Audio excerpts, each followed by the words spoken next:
Main claim is that if we rely on Satanism, wait, syphilis 55. Let me.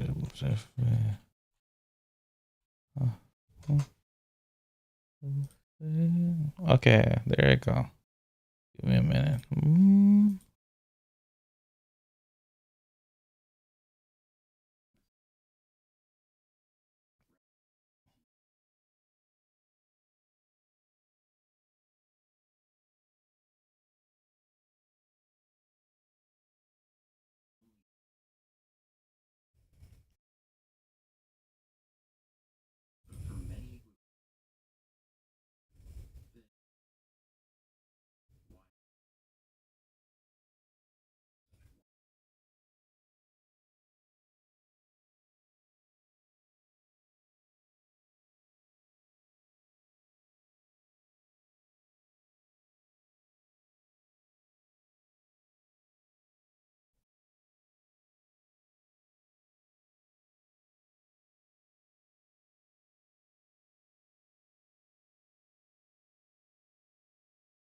Okay, there you go. Oh, where is my on this paper? There you go. Derivative value of agency. This article main claim is that if we rely on Satanism, then pluralism is conceptually redundant. To justify that claim, we need to extend the way of thinking about value just elucidated above to show that Satanism can not only account for the moral value of those entities we already tend to think of as derivatively valuable, but also those capacities generally thought of as non derivatively valuable, additional base for moral status. As mentioned, the article focuses on agency as an indicative example because it is a commonplace pluralist basis of moral status. However, the argument will plausibly generalize if correct. Rational agency, hereon simply agency, is the ability to reason in complex ways and to govern one's actions in accordance with principles. In contrast to a squirrel, if a bee eats a sandwich based on the specific judgment that it provides a balanced nutritional diet, then she acts out of agency. If she instead sees the sandwich, immediately gobbles it down, then we might suppose that she is acting without the use of her agency. Many rely on an intuitive argument to elicit support for the idea that agency has intrinsic value and should be a basis of moral status. We might use various reasons to support this intuition, but two of the best concern difference and access. On the first account, the argument is that even if we don't know what course of action would be best in terms of welfare, we ought to defer to an agent judgment to allow them to govern their own lives. We resist parentalism, even if they pursue what would be objectively bad for their welfare, because of respect for their self-governance. This is intended to pump the intuition that agency might be an intrinsically valuable capacity. One second account, the idea is that there are goods which are uniquely accessible through using our agency. Without agency, we cannot author our own life plan or reason in complex ways. Again, this is intended to indicate the intrinsic value of agency as a basis of moral status. Intuition based arguments can be undermined by showing that they can be debunked, or that the intuitive pole of the argument can be accommodated in alternative ways that is better justified. If believing that agency has only extrinsic value derived from the capacity for sentience can fully explain why it is of value, then we ought to doubt the intuition that it has special value establishes a case in favor of agency as a basis of moral status. Two clarificatory points should be noted. First, the critique of difference argument and the axis argument provided below are consistent with a range of positions in the debate between paternalist and anti-paternalist, because we might still adopt different views about how much importance should be assigned agency. Instead, these arguments target the underlying explanation for why we should believe that agency has fundamental moral value in the first place. Second, the claim is not that sentience is necessary for the position of the capacity for agency. In fact, it may be possible for an entity to have agency without it possessing sentience, as briefly discussed in the next section. Instead, sentience is necessary for agency to have any morally relevant value, specifically because the value of agency derives from sentience. To see this, consider an extrinsic explanation in terms of the capacity for sentience can accommodate intuitions about the difference in access to particular life goods. By explaining why difference and access are valuable to us in derivative terms, there are a certain range of things which agency allows us to achieve. For example, if you avoid using your agency, therefore avoid reflecting on things that you do, then you will not be able to form habits you find to be the most beneficial to your life goals. Using your agency, you could try to wake up earlier so that you have time to read a book, for instance. Agency, therefore, all allows us to either settle our choices, which better cohere with what we already value, or on choices that we might say it is generally better to value. First, notice that this coheres perfectly with the notion that propositional agency is of derivative instrumental value. We value our agency as means to allowing us to access certain things which we also value in final sense. Agency derives this agency derives this value from or already having the capacity for sentience. For instance, reading and writing philosophy is something which you might value, which your agency allows you to do. Get some water.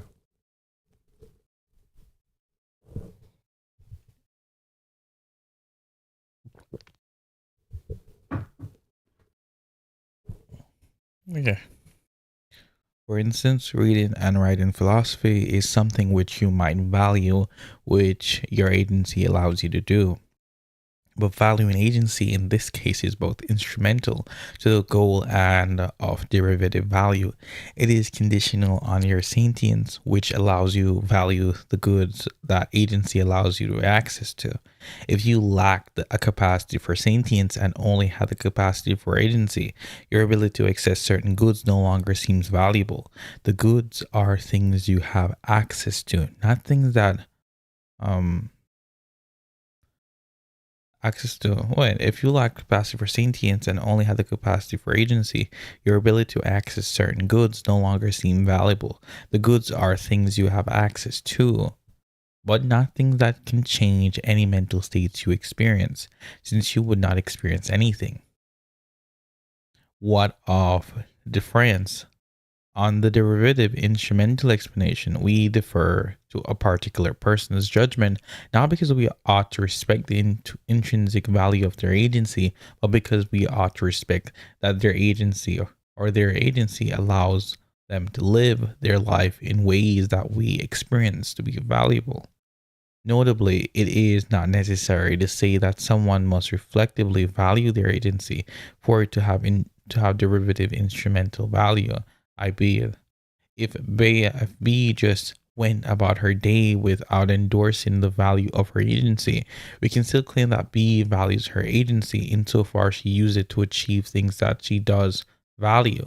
For instance, if B values tofu curry, she might use her agency to shop for ingredients, even if she does not reflectively endorse the value of her agency.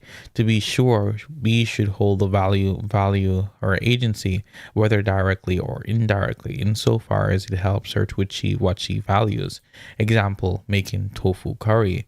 The value we assign to our agency help us explain why it has importance to each of us in living a life that is valuable, without requiring us to claim that agency is of independent value.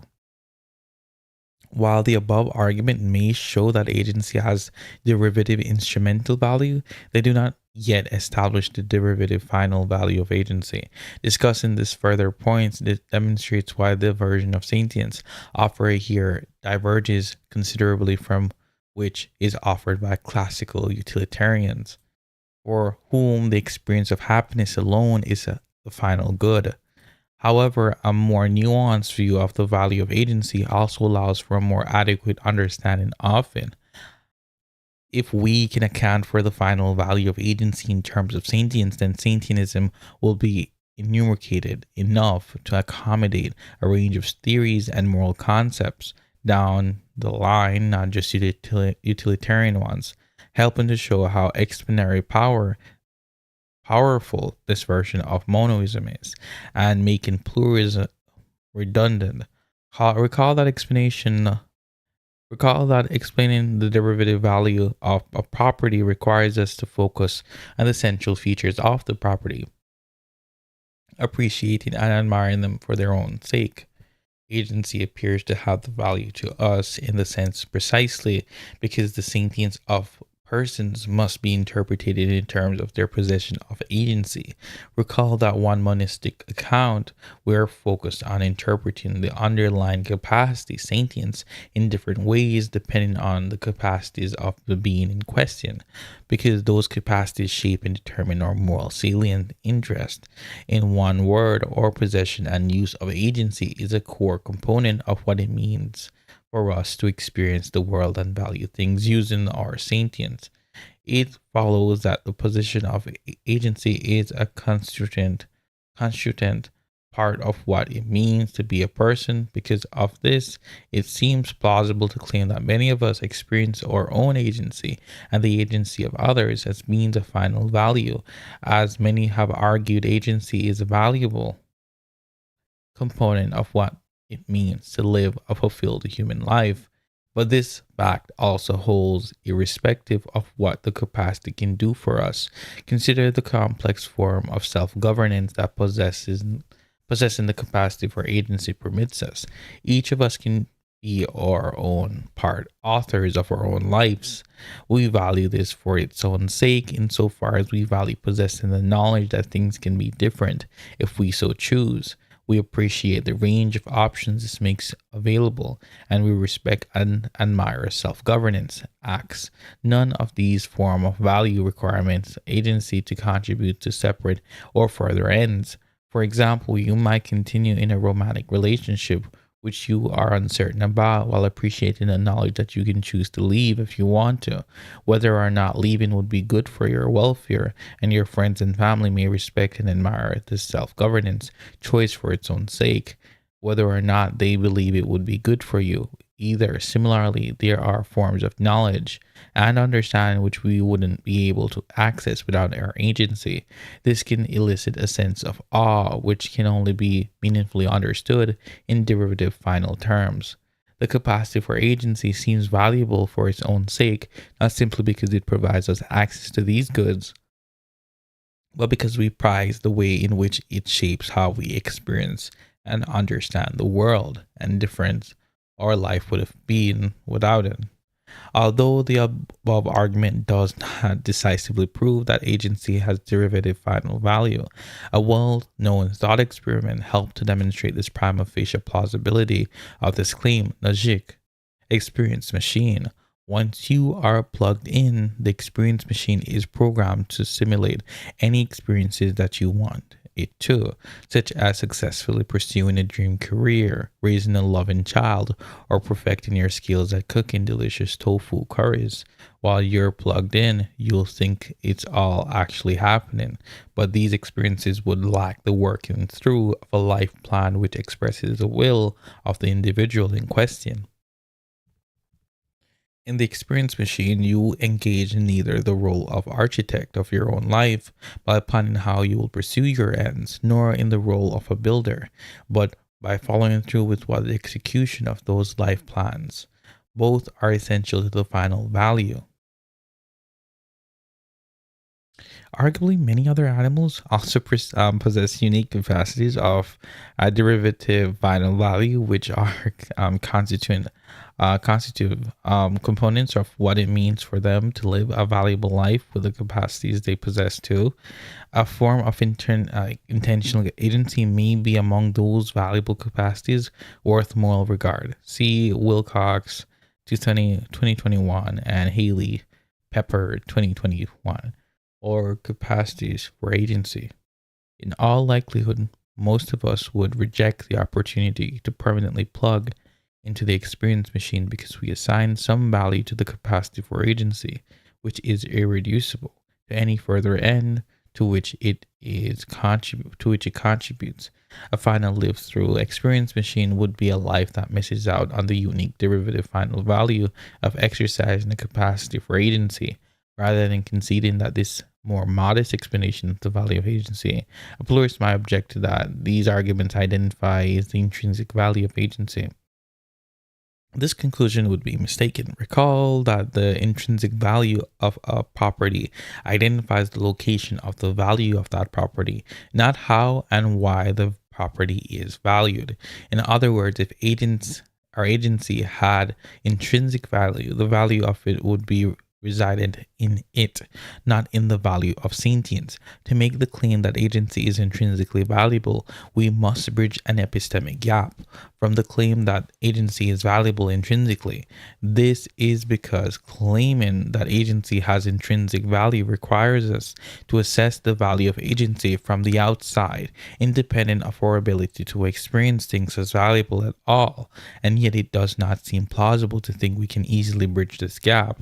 For example, imagine you're trying to determine whether you would like to be a squirrel. If we ask what it is that you're deciding, then there's two possible answers. Either you are determining to whether you would like to have the experience that you suspect that squirrel has, or you are determining whether the squirrel has good experiences. In the former case, you are considering your perspective. In the latter, you are considering the squirrels, but in neither it is it possible for you to consider whether your own or the squirrel's experiences are better independently of those perspectives. Primarily, you can only experience value through the lens of your own sentient experiences. As a result, the simplest explanation for the non-instrumental value of agency is that it possesses derivative final value. We value the sentient experience of agency we have for their own sake, not for just for what they can do for us. Not only does this seem more plausible than this pluralist contention that agency is intrinsically valuable, but it does not require us to make complex epistemic leaps. Instead, valuing agency seems to be tied up with our human way of being a sentient being who experiences anything as valuable at all.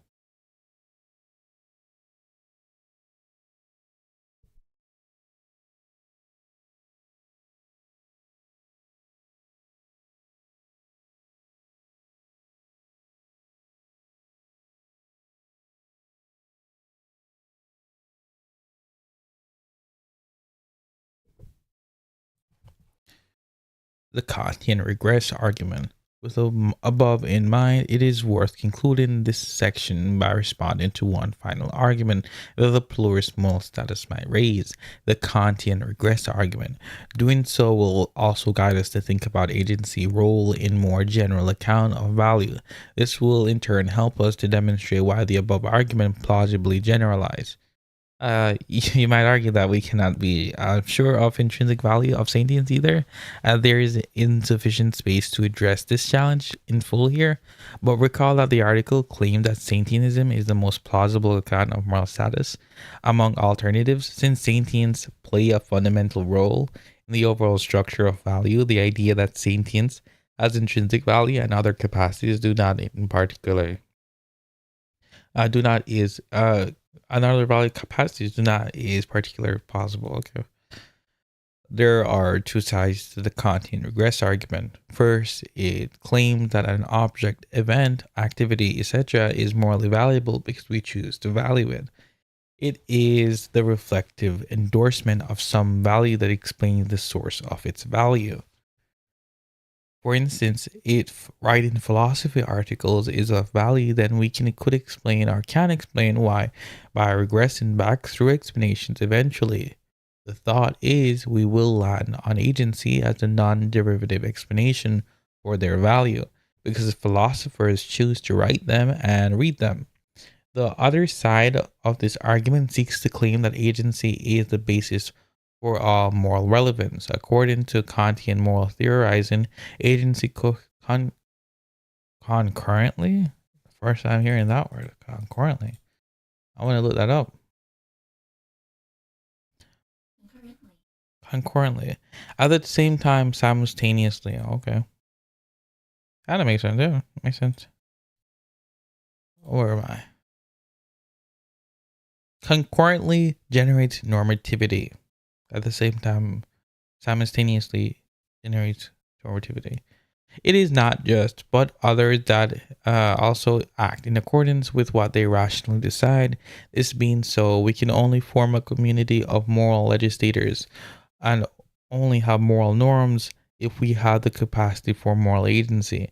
This leads Kantians to conclude that agency ought to be, if not the basis of moral status. This argument fails because it does not establish anything we cannot more plausibly explain in like derivative terms. We already seen that the capacity for sentience is a plausible basis for the value of agency, but derivative explanations are also cumulative. If agency derives its value from sentience, it might in turn derivatively explain the value of something that we choose to value with our agency. For instance, you might say hiking is a valuable hobby because you choose with your agency to pursue it, but we can offer a fuller explanation by taking a step further and claiming agency gains its value from the capacity for sentience, because agency is something we experience as valuable for the pursuit of four ends or in and of itself while pursuing those ends. So it seems agency is not necessarily a distinct site of value that is independent of the capacity for sentience. To be sure, sentience seems to be the most plausible basis for a monistic account of moral status, because on their own, other capacities will struggle to account for the value of things that are not related to them. That is, if we were to remove the capacity for sentience for the explanatory picture, then there will be a range of values that will go unaccounted for. In the case of agency, there are, for instance, many things that we tend to value that we do not choose to value. For most of us, food, intimacy, and shelter are good examples. These things are valuable to us without us choosing to value them. Given this, agency seems incapable of explaining morally relevant values on its own.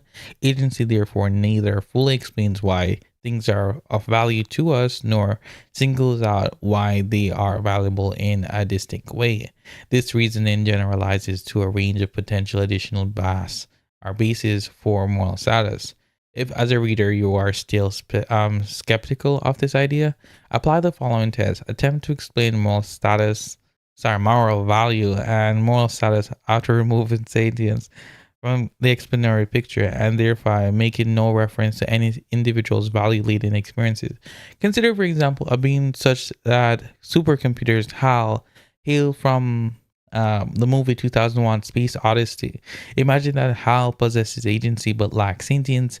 As defined here, he appears to make choices and perform actions as if he had value laden experiences, but in fact, To make choices, oh, sorry, in fact, lack those experiences, it is difficult to get on board with the idea that Hal would, by the way, argues that Hal might have moral status.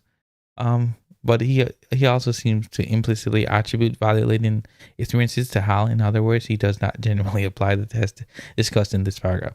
How like kind of moral status? Any kind of moral status, since by definition, Hal does not have any value-laden experiences for us to promote or protect. But what of the claim that it is agency that generalizes normativity, even though agency is relevant to morality? Morality does not rely on it or any other capacities in a way that is not also derivative of capacity for sentience. Typically, humans can relate to one another both as moral agents and moral patients. When we regard to one another as moral agents, we understood or understand one another as being capable of generating reasons for one another and therefore cooperatively engage in reciprocal legislation of moral obligations. However, when we relate to one another as moral patients, we instead focus only on the fact that we each value things. Okay. Wait, give me a second.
change of seat and I move to a whole different desk because it's more comfortable. Um, Continue. Okay, where was I? Narrative values. However, we can relate to one another. Okay, there you go. Don't drink water.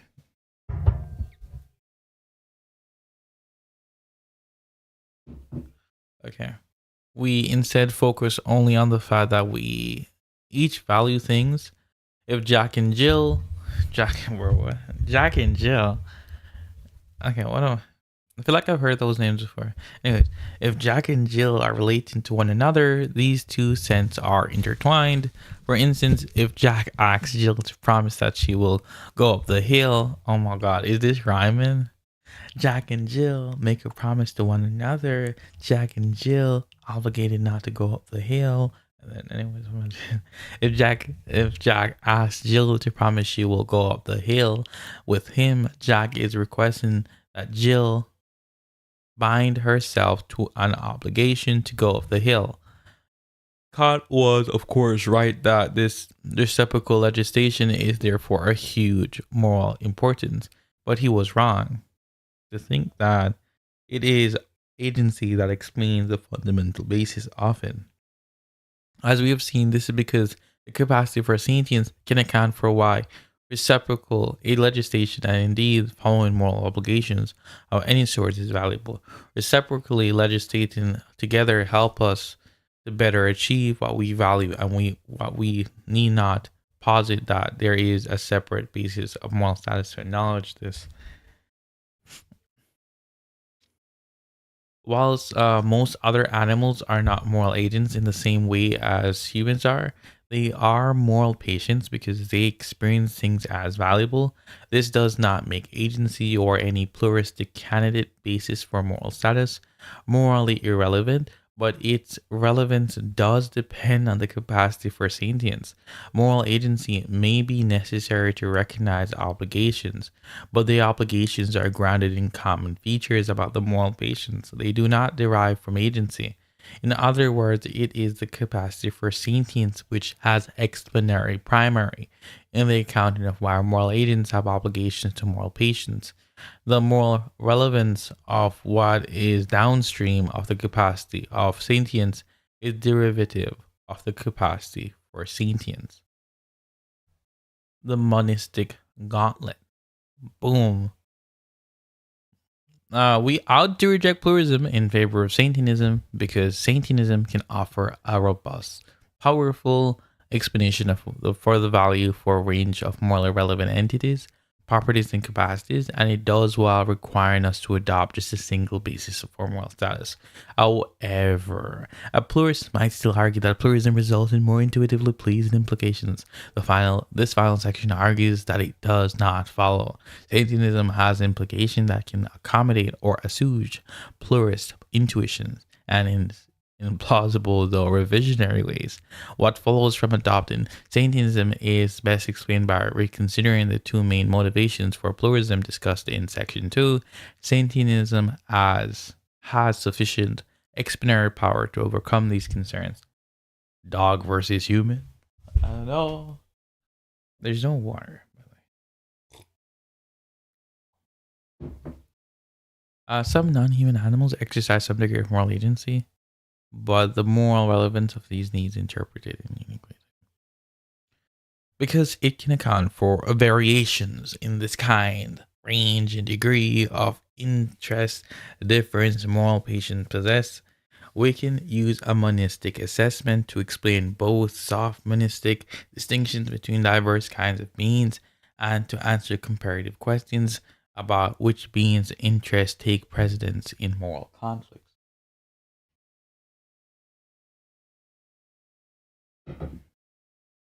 5.1 Moral distinctions. Recall that one motivation behind pluralism is that it explains the intuition that there is morally relevant fundamental distinction between persons and non-persons.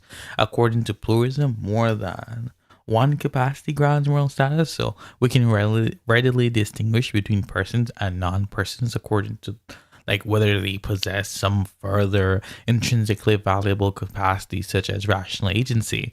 Such pluralism can be used to explain the lower moral status of some beings, such as dogs, and the higher moral status of other beings, such as persons.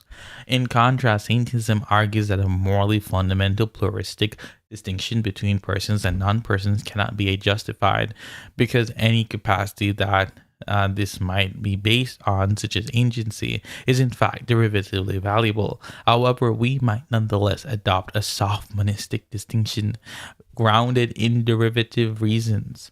In other words, while persons cannot be wrong for fundamental distinct reasons, we can be wrong for derivatively distinct reasons.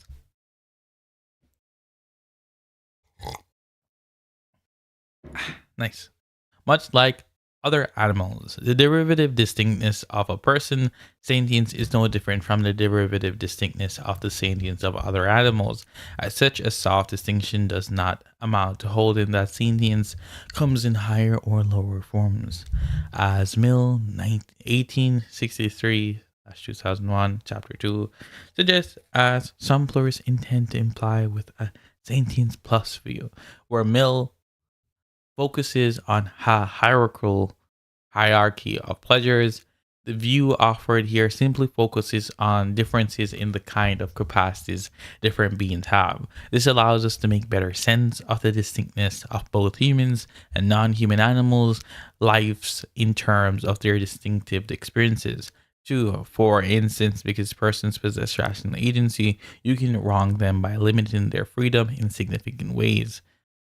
As cohort Corrans has argued that it might not be possible to wrong some non-persons in quite so similar ways, but it is certainly possible to wrong them in ways that are uniquely to them.